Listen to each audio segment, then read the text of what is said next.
going to pick up here on page number 338. What's it looking like now? Is it all good? Amen. All right. Page number 338. And if you're watching online, I apologize. We've been kind of going through some growing pains. We are redoing our computer, and it's kind of in the middle of it. And we will hopefully be up and online properly without the hiccups, hopefully, on Sunday. But good reminder, let's all put our phones on silent. And phones, watches, whatever, iPads, laptops, whatever it is. As a matter of fact, put this on silent as well. There we go. All right. And I think the other thing that I need to do is get rid of my email thing here, because if I don't, it tries to send me emails while we're having it. Okay, so we're going to pick up here on number 3, talking about Moses here. So the study is the preacher's vocation. You may say, well, why in the world are we studying the preacher's vocation? Well, it's letter V in the ABCs of Christian maturity. And we are on letter V, so that's what we're dealing with, the vocation of the preacher.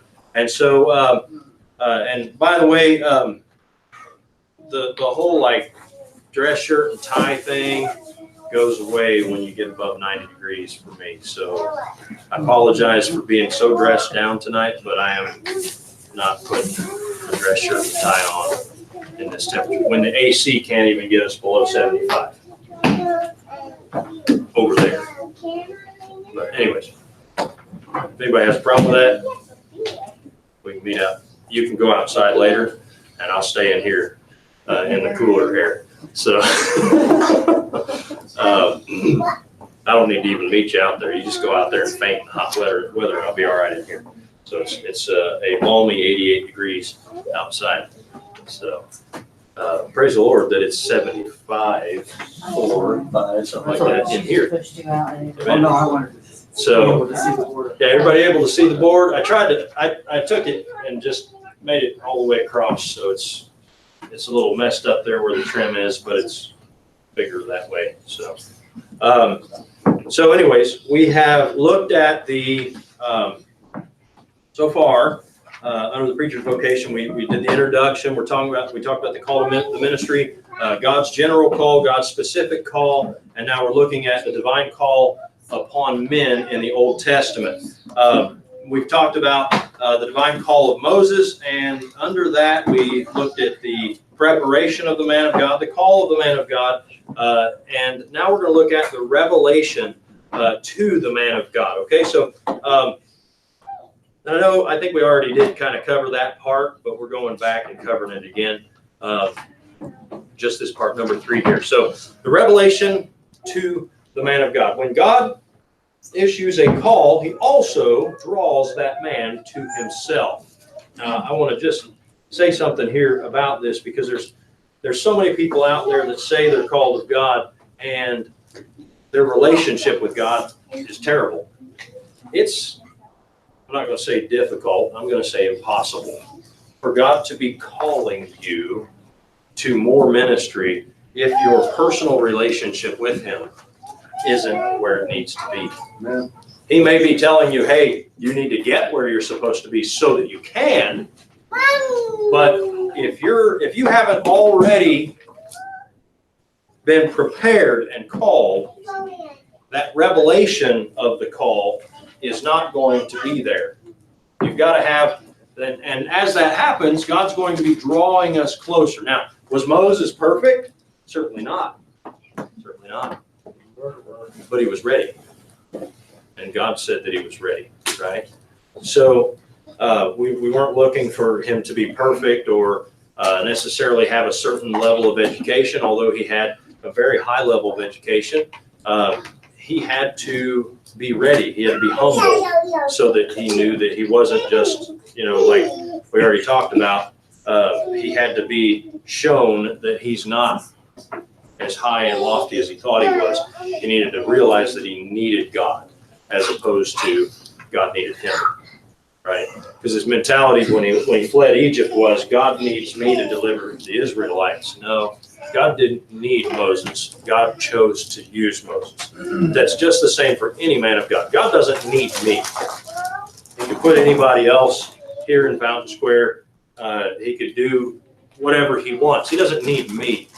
He chose to use me, and I thank him for that. As the memory verse says, I thank God for he hath counted me worthy. I'm messing it all up, but he had counted me worthy, putting me into the ministry.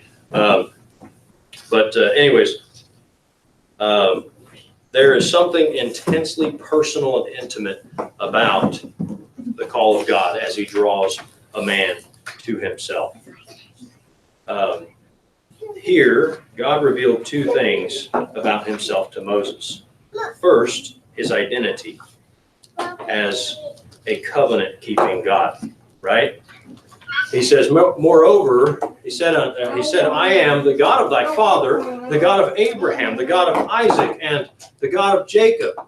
And Moses hid his face, for he was afraid to look upon him, or look upon God. In verses 15 and 16, it says, and God said, moreover, unto Moses, thus shalt thou say unto the children of Israel, the God of your fathers, the God of Abraham, the God of Isaac, and the God of Jacob hath sent me unto you. This is my name forever, and this is my memorial unto all generations. Go and gather the elders of Israel together, and say unto them, the Lord God of your fathers, the God of Abraham, of Isaac, and of Jacob, appeared unto me, saying, I have surely visited you, and seen that which is done to you in Egypt.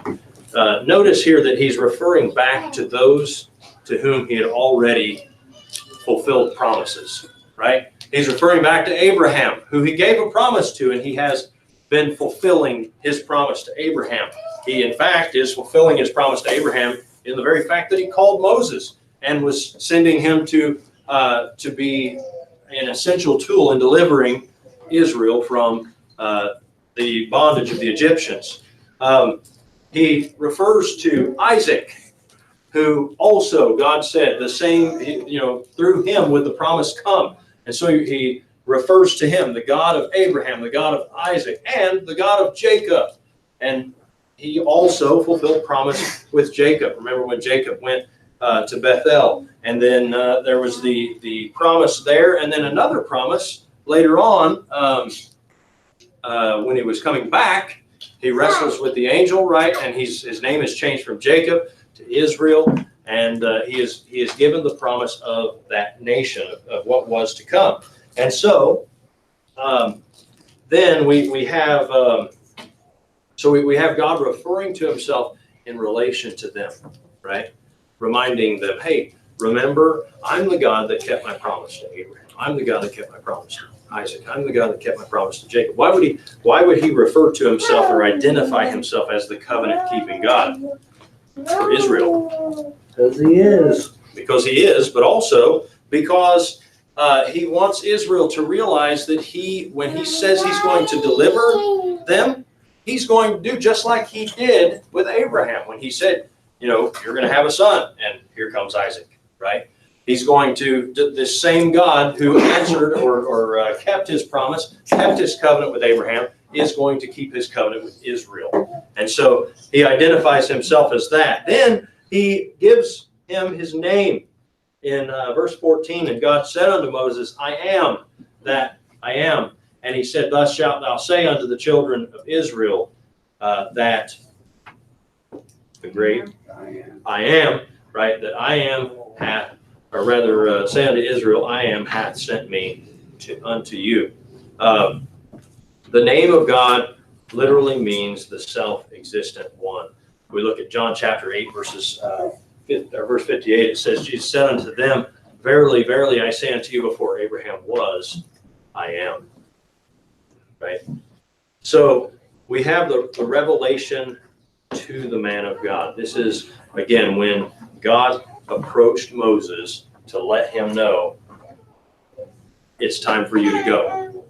But before he gives him the commission, before he tells him what he's going to do, he first identifies himself. And he begins to tell him what he's to do. Then we have the response of the man of God. What does he say? He says, here am I.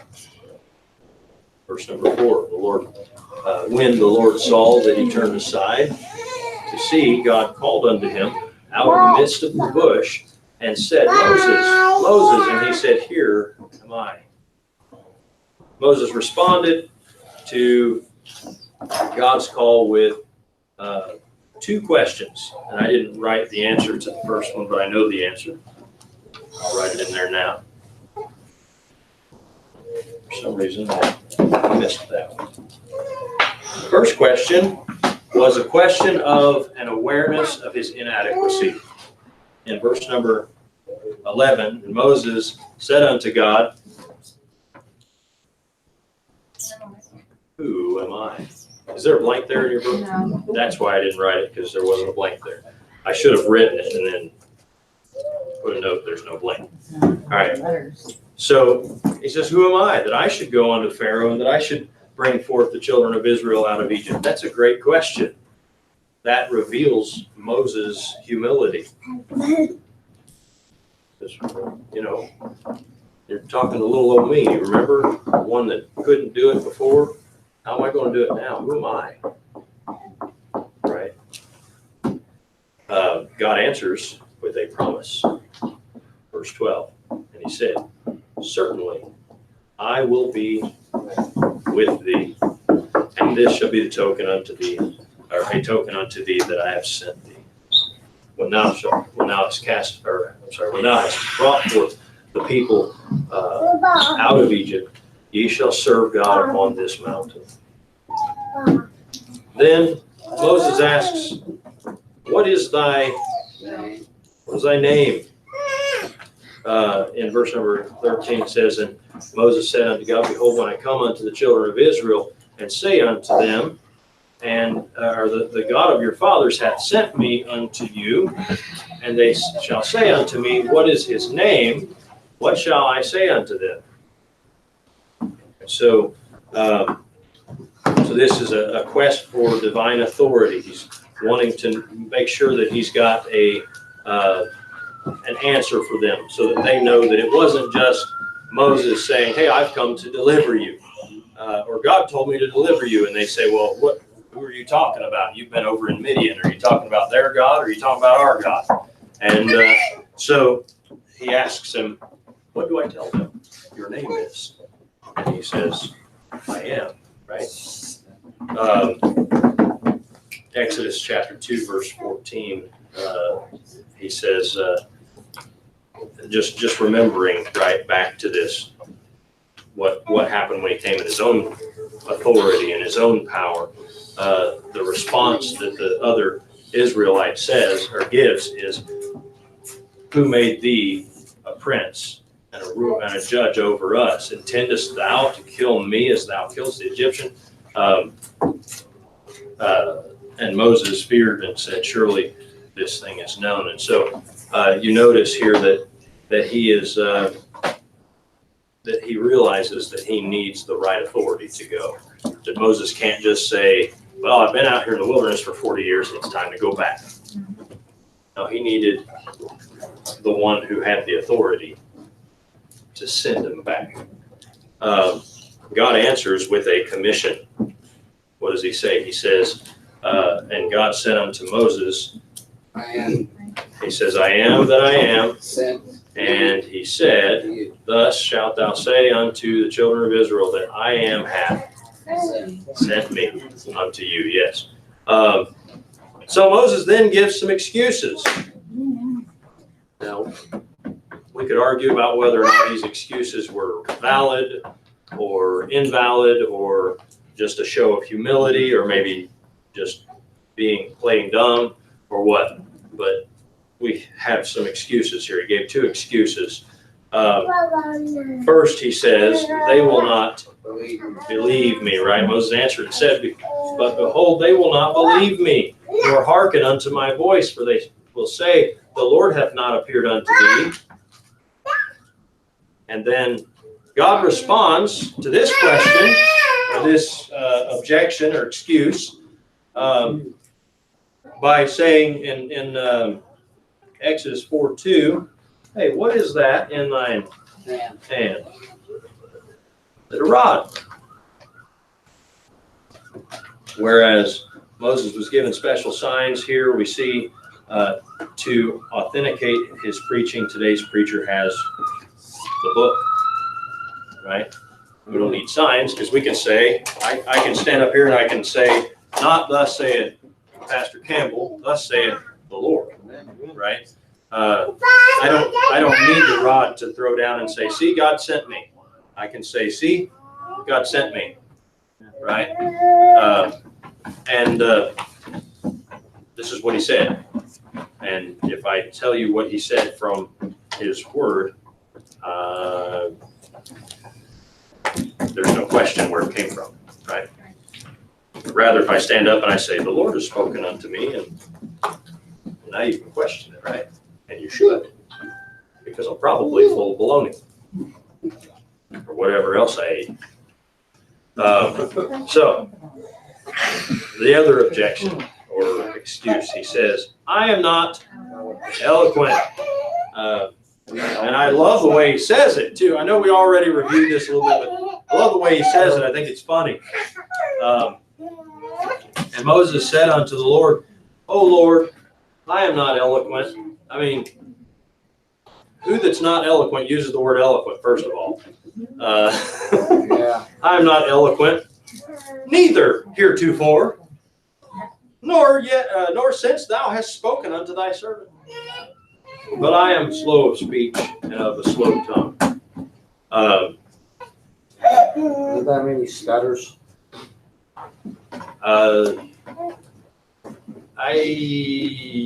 It could maybe, Yeah, but I don't know that. I got old English slow tongue stutter. Slow of speech and slow of tongue means, I don't know, have you ever talked to anybody from the South? I don't mean, what's that? No, I don't mean somebody that talks hillbilly. I mean somebody from the South. My mom was from Tennessee. Okay. Deeper South. You mean Alabama? You talked to my father-in-law when he was here. I'm not saying anything. West Virginia. Florida. But Florida. Real Florida. He's not in a hurry to tell you what he's got to say. He just says it. Sometimes I'm like, I could have said 15 things at the time you just said one. That's just because we talk like we're running out of time up here in the north. I don't know, but slow of speech doesn't necessarily mean you stutter, I don't think. It's warm, is why. What's that? It's warm. It's real warm there. I got all the time in the world up here. I'm cold. I need to get inside, so I gotta hurry up. I gotta go. Well, it's not today. But I do gotta go. I'm hot. I gotta go to bed. Oh, it's cold? No, I gotta go to bed. Oh, It's okay. late. Well, hurry up. All right. See you later, guys. All right. Later. Bye. Bye. That was the right timing, I guess, right there. Amen. Okay. So, see, everything moves so quickly here, you know. It's like Dorothy and the Wizard of Oz.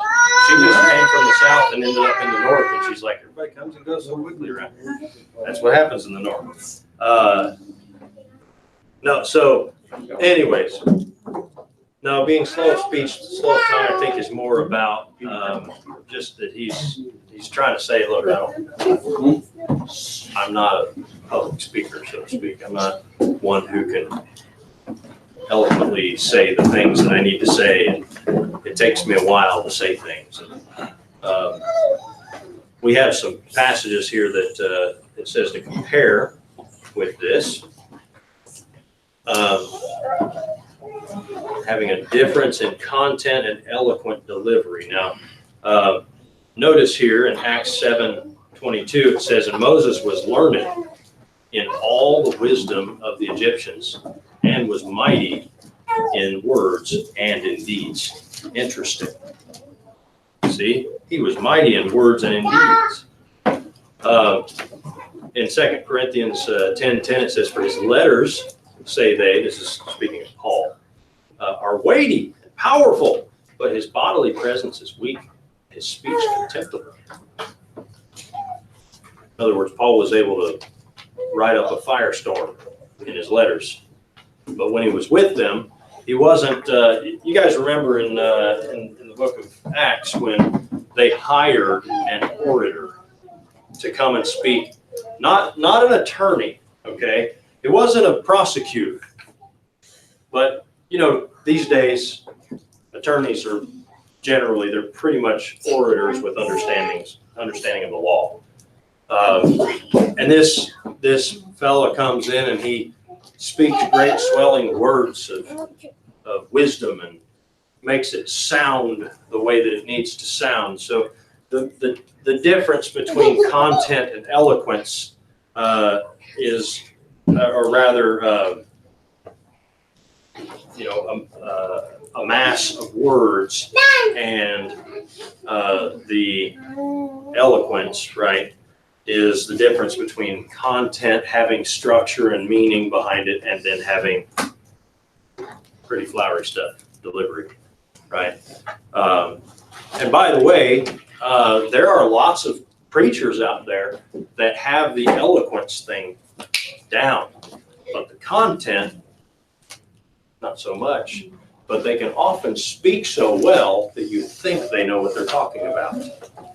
Mm-hmm. But when you actually sit down and discuss deep doctrinal things, they have no idea. I'm not saying every good speaker is that way. I'm just saying that it does happen. So, God responds to this. And he asks him a question. He says, who hath?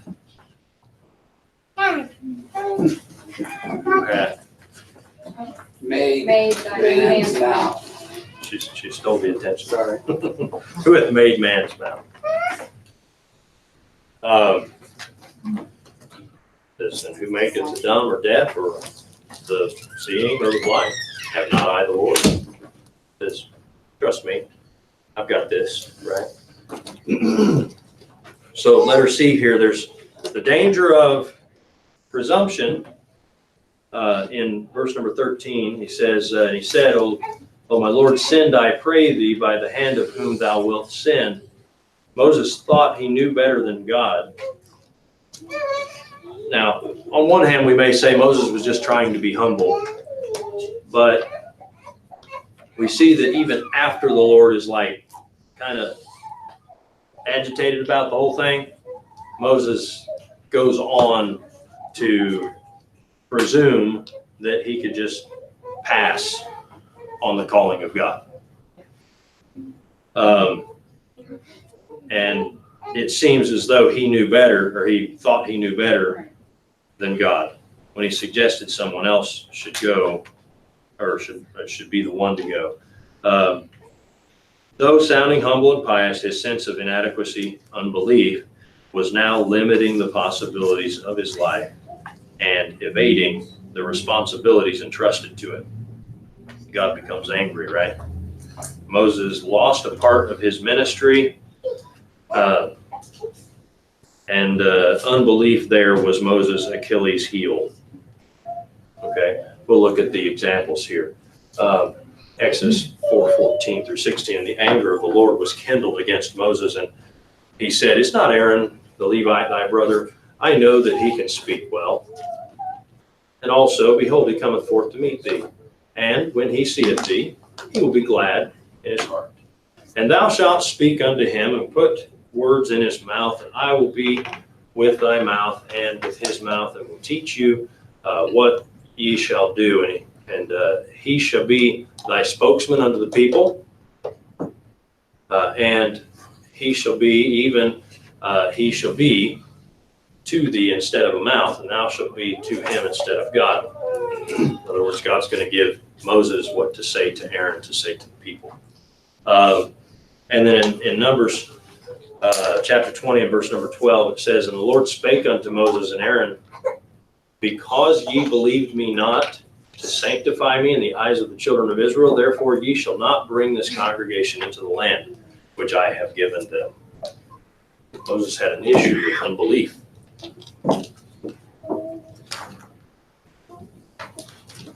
We'll say he had an issue with unbelief at times. He believed God many times. I thought it was the people that had the unbelief that God was upset about. Sometimes, but they take turns, it seems, right? That's how it goes a lot of times, right? Sometimes a preacher gets discouraged and upset about things, and the people encourage him, and he's okay again. And then other times the people are all discouraged and upset and whatever, and the preacher screams and hollers and encourages the people, right? And so sometimes you take turns because we're men and we mess up. That's not okay, but it's a matter of fact that we have to deal with and fix.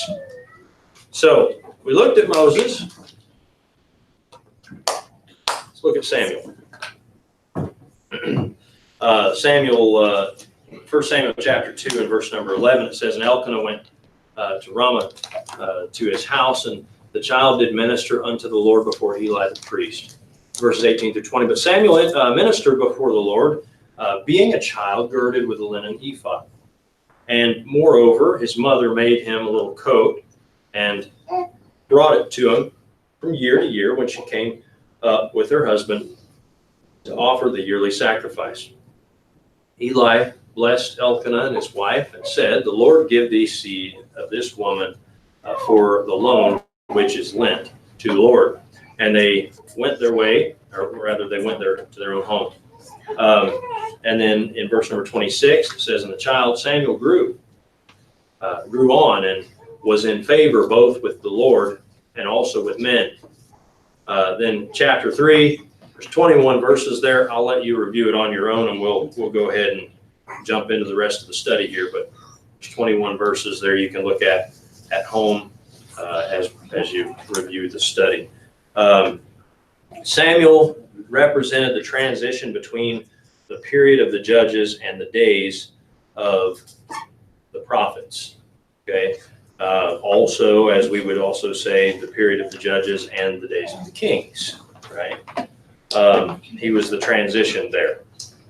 In fact, as Acts chapter 13, verse 20 says, it says, and after that he gave unto them judges about the space of 450 years until Samuel the prophet. Right. So we have this transition that takes place. Now, how does God prepare him? In chapter 1, we see that there's the influence of a godly home. Verse number 3 says, and this man went up out of his city yearly to worship and sacrifice unto the Lord of hosts in Shiloh. And the two sons of Eli, Hophni and Phinehas, the priests of the Lord, were there. In verse number 11, it says, and she, this is speaking of Hannah, vowed a vow and said, O Lord of hosts, if thou wilt indeed look on the affliction of thine handmaid, and remember me, and not forget thine handmaid, I will give unto thine hand, but will give unto thine handmaid a man child, then I will give him unto the Lord all the days of his life, and there shall no razor come upon his head. So Samuel here, or rather Hannah here, does what? She prays for a son. She prayed for a son. In fact, in verse number 27, it says, for this child I prayed, and the Lord hath given me my petition, which I asked of him. In verse number 11, as we already read, what does it say that Hannah promised to do? To give her son unto the Lord, right? And then we recognize, or rather Eli recognized that he was what? That Hannah did what concerning him to the Lord? She lent him. Yeah. Therefore also have I have lent him to the Lord. As long as he liveth, he shall be lent to the Lord. Yes. I always thought that God lent child to the mother. That's what I thought. There is a aspect of that is true. Everything that we have in the doctrinal sense, it's lent to us. We're borrowing what we have from the Lord. It all really belongs to him. Right. But we also have a certain level or matter of rights of possession, so to speak, that God's given us naturally, and that is our children. He's given them to us. Right. Now, he's given them to us to raise for his glory. Yeah. But in this sense, she actually took Samuel to the temple and said, here, and left him there. Yeah. And went home. Okay. And he stayed all of his life. So when we say that she lent him to the Lord, it literally means that she took Samuel after he was weaned and said, here, Eli, God gave me this son, and I promised him that I'd give him back to you, or to him. So he's here to serve in the temple for the rest of his life. And so there's Samuel. That was just interesting to me. So it is interesting, right? So letter B here says the influence of early consecration and service. Samuel was taken to the temple or the tabernacle at Shiloh when he was, I told you that one a minute ago. So, but Hannah went not up, for she said unto her husband, I will not go up until the child be weaned, and then I will bring him that he may appear before the Lord, and there abide forever. And Elkanah her husband said unto her, do what seemeth thee good, tarry until thou have weaned him. Only the Lord establish his word. So the woman abode and gave her son suck until she weaned him. And when she had weaned him, she took him up with her with 3 bullocks and 1 ephah of flour and a bottle of wine, and brought him to the house of the Lord in Shiloh. And the child was young. What's an ephah? From his, it's a measure. So, from his very young age, all of his life. Right. So I think that would probably be a very difficult thing to do.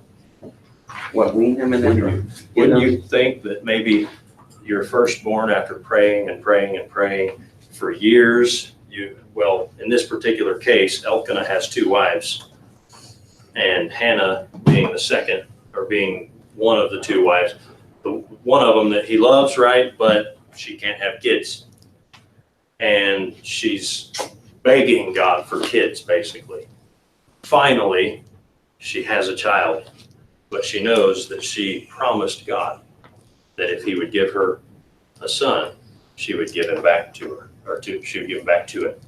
And I think that would be a difficult thing to do. Yeah. Well, it shows her faith. It shows her faith for sure. Exactly. Absolutely. And I think it Same thing. made a profound impact on Samuel's life.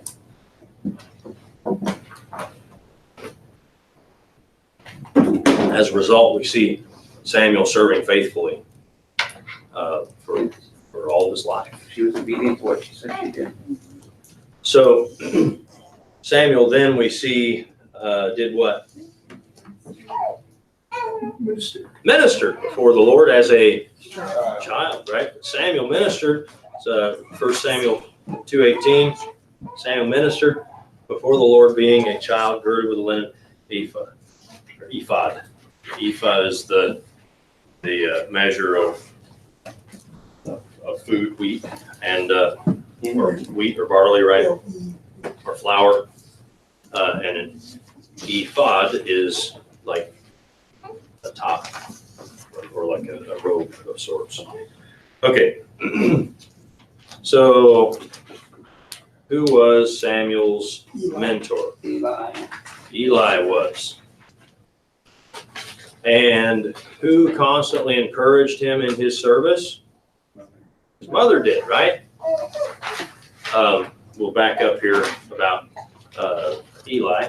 It says, and the child Samuel ministered unto the Lord before Eli, and the word of the Lord was precious in those days. There was no open vision.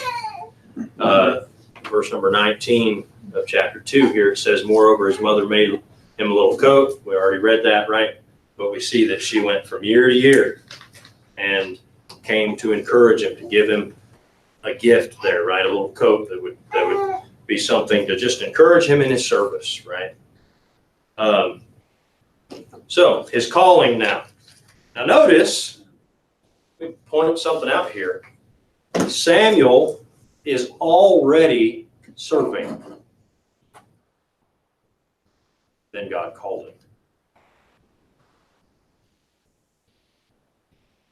He was already in a service position. He was already serving the Lord. And so this is something that we miss sometimes. Sometimes we think that, well, if God will call me, I'll serve. God has already called you to serve. You know how you know that?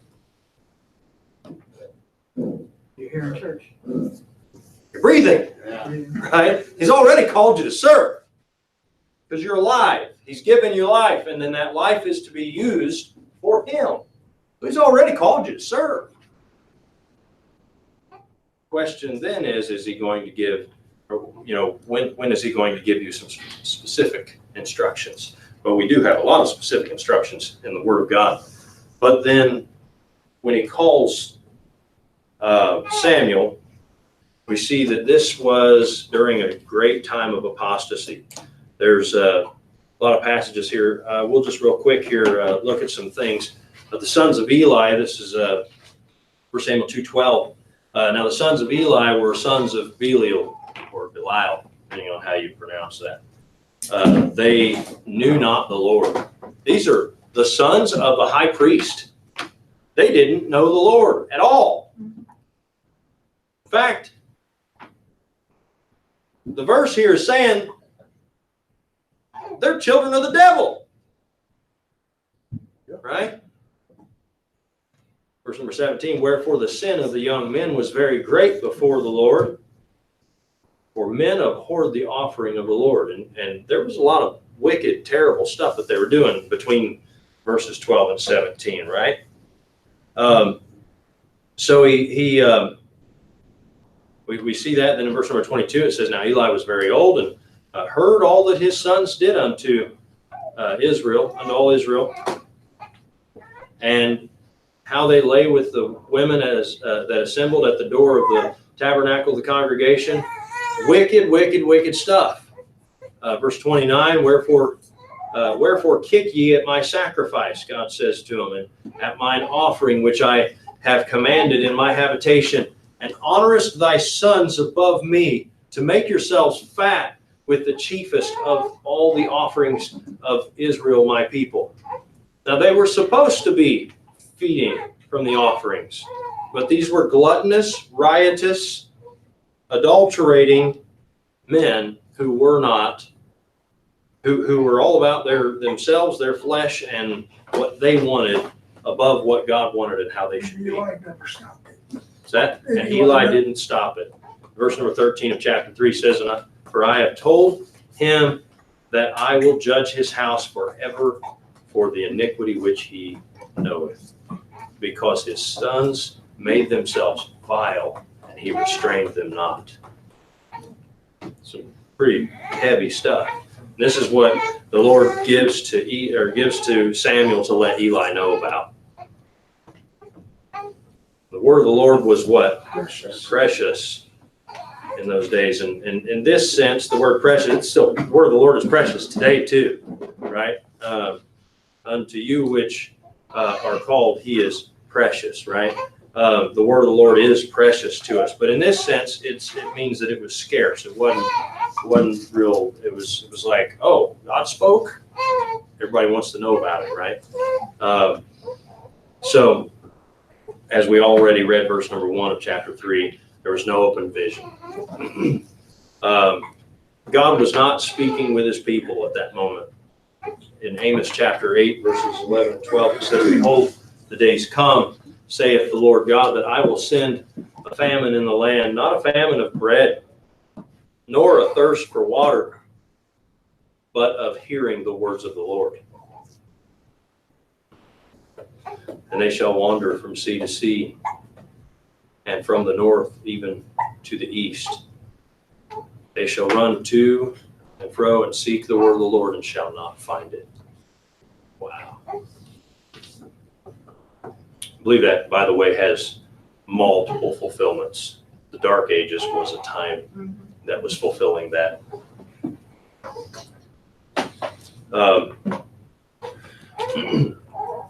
We have here 1 Samuel 3 verses 2 and 3.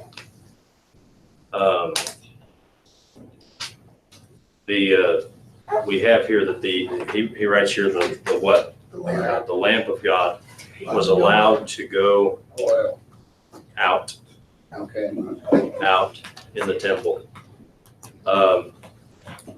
Verses 2 and 3, and it came to pass that at that time when Eli was laid down in his place, and his eyes began to wax dim, that he could not see, ere the lamp of God went out in the temple of the Lord, where the ark of God was, and Samuel was laid down to sleep. Now, I don't know that verse is saying that it went out, but it was going to go out. And God's like, okay, I'm going to talk to Samuel here before this happens. In Exodus 27:20, it says, "Thou shalt command the children of Israel that they bring thee pure oil, olive beaten for the light, to cause the lamp to burn always." Leviticus 24:2 says, "Command the children of Israel that they bring unto thee pure oil, olive beaten for the light, to cause the lamps to burn continually." And we see here that the lamp was about to go out, right? And Samuel here was doing what? Sleeping. He was sleeping when the Lord began calling him. Notice that God called him by name. In verse number 3, it says, "And ere the lamp of God went out in the temple of the Lord, where the ark of God was, and Samuel was laid down to sleep." Verse number 7. Well, actually, we could have kept reading on there. We're going to read on some more in just a moment. But you'll find that God comes to him and calls him by name. In verse 7, it says, "Now Samuel did not yet know the Lord, neither was the word of the Lord revealed unto him." In verse, there's a blank there. Samuel did not what? No, he did not know the Lord at this time. Like Paul, he was saved and called virtually at once. Now, he was already serving, though. So there's a precedent for for children to serve before they get saved. Notice he was serving, right? That's why we let sometimes, well, usually if it's going to be like the offering or something, we'll have somebody like kids that are members help if we're doing that. But I have no problem with other kids that aren't members doing something like maybe singing a song or something or serving in some way. I don't have a problem with that. They can't serve the coffee, but because then they drink it and they go crazy. So we see here that in letter C, Samuel thought that it was who? Eli who was calling him. Right? It says he ran to Eli and said, Here am I, for thou calledest me. He said, I called not. Lie down again. And he went and lay down. And the Lord called yet again, Samuel. Samuel rose and went to Eli and said, Here am I, for thou didst call me. He answered, I called thee not, my son. Lie down again. Eli's just trying to sleep. He said, Leave me alone. Remember that Eli was old and heavy. And blind. He was big. What's that? And he was going blind too. Yeah. Right in 1 Samuel 4, 15 and 16. Actually, let's read verse 8 real quick here before we go on to that. Our verses. Yeah, we read verses 5 and 6 and then 8. It says, And the Lord called Samuel again the third time, and he arose and went to Eli and said, Here am I, for thou didst call me. And Eli perceived that the Lord had called the child. Now, the reason he points this out, by the way, is, as he says, no doubt the boy was accustomed to responding to his beck and call.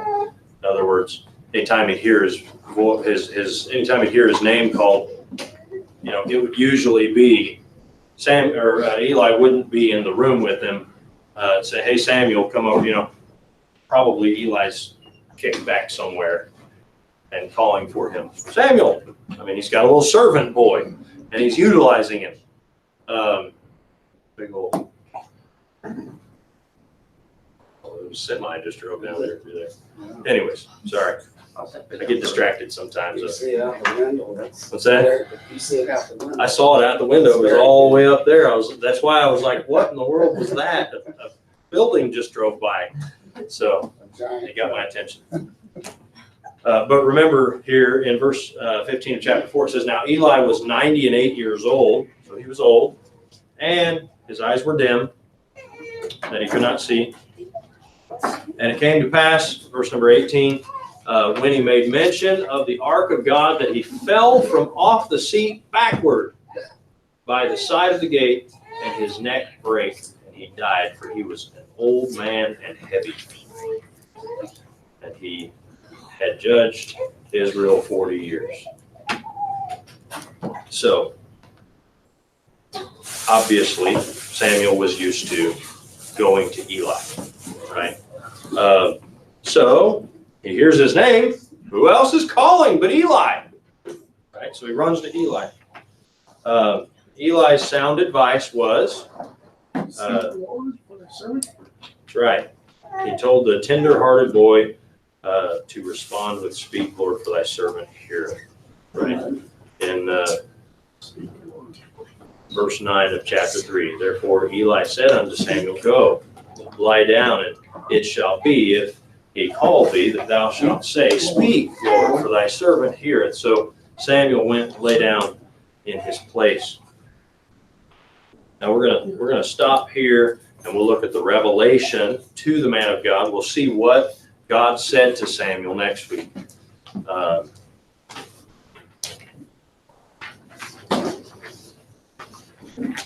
Pick up right there. Any questions or thoughts on what we've discussed today? We finished talking about Moses and began talking about Samuel. Yes, sir.